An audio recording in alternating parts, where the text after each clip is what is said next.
see it. Chris, I've just bought the car of my dreams, and the first thing I know I need is the right publications, so I know how to fix it, how to run it, how to maintain it, and that's immediately going to point me to a load of specialist tools, of which you've bought loads. Talk to me about them. What have we got? You've hit the nail on the head in terms of illustrated parts guides, parts catalogues that we do free of charge, and also the factory workshop manuals.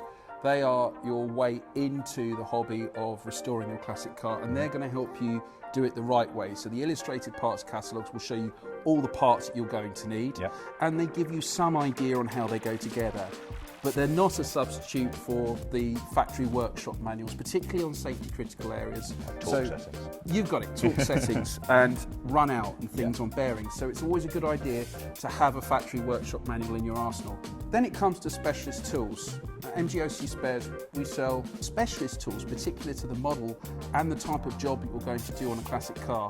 But there's a whole range of tools here that I'm sure we could pick out and discuss in more detail. So take the circlip tool, Ethan. It's a great example. Right. This job can take you anywhere from 5 minutes to an hour if you lose the circlip. So this locates onto the wheel cylinder. The wheel cylinder pokes through the back plate. You locate the circlip, and as you wind in the nut, it spreads the circlip and locates it onto the wheel cylinder. It's a hardened cone, so you can use this tool hundreds of times without any wear on the tool. So we have a range from Gunson. We've got Gunson tools that are heirlooms that have been passed down since my grandfather to my dad, and now we're using them.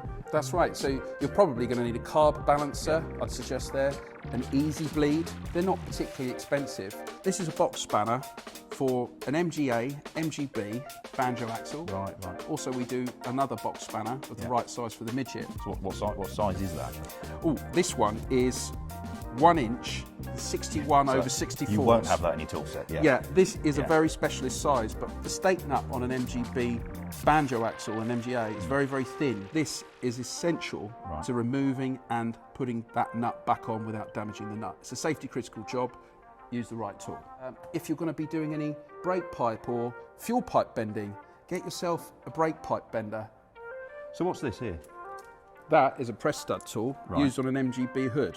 So when you finish the job of fitting the hood, you need to put the press studs on up near the corner block on the top of the windscreen. I see, yeah. This tool gets that job done. Cool. You won't need everything, but it's important to start with a few essentials, and I would say pick 4 or 5 that you want to add to your toolkit. Great.